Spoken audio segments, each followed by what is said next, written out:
आज गोड्डा सांसद निशिकांत दुबे अपने देवघर आवास पर एक प्रेस वार्ता करके उन्होंने बतलाया कि मुख्यमंत्री मधुपुर विधानसभा उपचुनाव को प्रभावित कर रहे हैं। साथ ही इरफान अंसारी भी हिंदू के आस्था को ठेस पहुंचा रहे। साथ ही गोड्डा सांसद निशिकांत दुबे जिला प्रशासन पर भी आरोप लगा रहे हैं।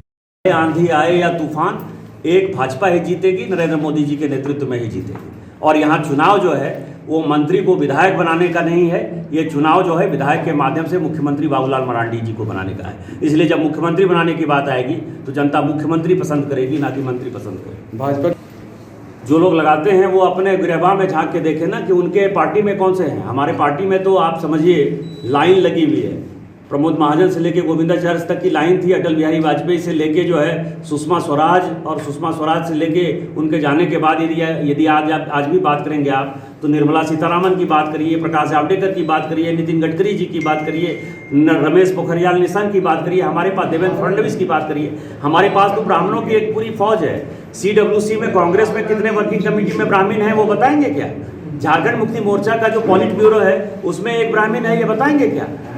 उनके पास अपने दिल से जानिए पराये दिल का हाल, उनके पास ब्राह्मण नेता नहीं है। इसलिए ब्राह्मण की बात कर रहे हैं। ये जितने ब्राह्मण संघ के नाम पर राजनीति कर रहे हैं ये सभी JMM, कांग्रेस और RJD के एजेंट हैं, और ये एजेंट के तौर पर काम कर रहे हैं, दलाल के तौर पर काम कर रहे हैं। ये जनता है, सब जानती है, और कहीं भी वोट, एक भी वोट इधर उधर नहीं होने वाला। गौ माता और गंगा माता एक हिंदू के आस्था का प्रतीक है। जिस तरह से इस्लाम में कुरान और पैगंबर मोहम्मद बहुत ही महत्वपूर्ण है, उनके बारे में कोई टीका टिप्पणी करना जो है वो घटिया मानसिकता का परिचायक है। उसी तरह हम मानते हैं हिंदू धर्म में गौ माता के बारे में, गंगा माता के बारे में कोई टिप्पणी करना गलत है। और डॉक्टर इरफान अंसारी ने हिंदू की भावनाओं को जो है ज़बरदस्त ठेस पहुंचाई है, और उन्होंने कहा है कि गंगा सूख गया, गंगा डुबकी लगाने लायक नहीं है, गंगा मैला हो गया।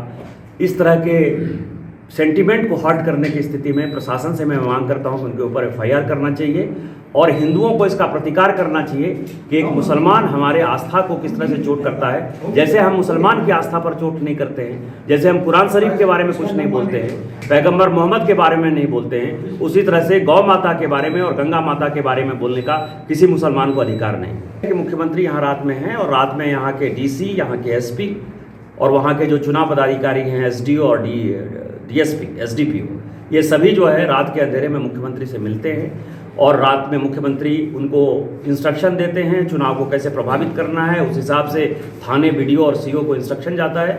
मैंने चुनाव आयोग से मांग किया है कि इन सबों का CDR और इनका जो मोबाइल का टावर लोकेशन है, इन चारों का टावर लोकेशन जो है उसकी जाँच की जाए और इनके ऊपर कार्रवाई की जाए। चुनाव को प्रभावित, निश्चित तौर पर ये चुनाव को प्रभावित करने की तैयारी है। आप समझिए कि रोम जल रहा था और नीरो बांसुरी बजा रहा है। मुख्यमंत्री जो है, यहाँ स्ट्रेचर नहीं है, हॉस्पिटल में दवा नहीं है, बेड नहीं है, श्मशान में जगह नहीं है जलाने के लिए, और पूरा हाईकोर्ट कह रहा है कि यहाँ इमरजेंसी के हालात हैं। और इतनी बड़ी टिप्पणी के बावजूद भी मुख्यमंत्री यदि यहाँ बैठा हुआ है, और जिस तरह से DSP, City SP और SDO और DC के साथ ये इस तरह की घटियापंथी पर उतारू है, और सारे पदाधिकारी जिस तरह से झारखंड मुक्ति मोर्चा के कार्यकर्ता की तरह बिहेव कर रहे हैं, और CID के कम से कम 70 ऐसे अफसर हैं जो यहाँ लगे हुए हैं, और जगह जगह वो वोटों को प्रभावित करने के लिए एक बड़ा हथकंडा अपनाए हुए हैं। यहाँ चुनाव आयोग को अविलंब कार्रवाई करते हुए इन सभी प्रशासनिक अधिकारी को हटाना चाहिए, और एक नए फ्रेश अधिकारियों के साथ चुनाव कराना चाहिए। Hey there.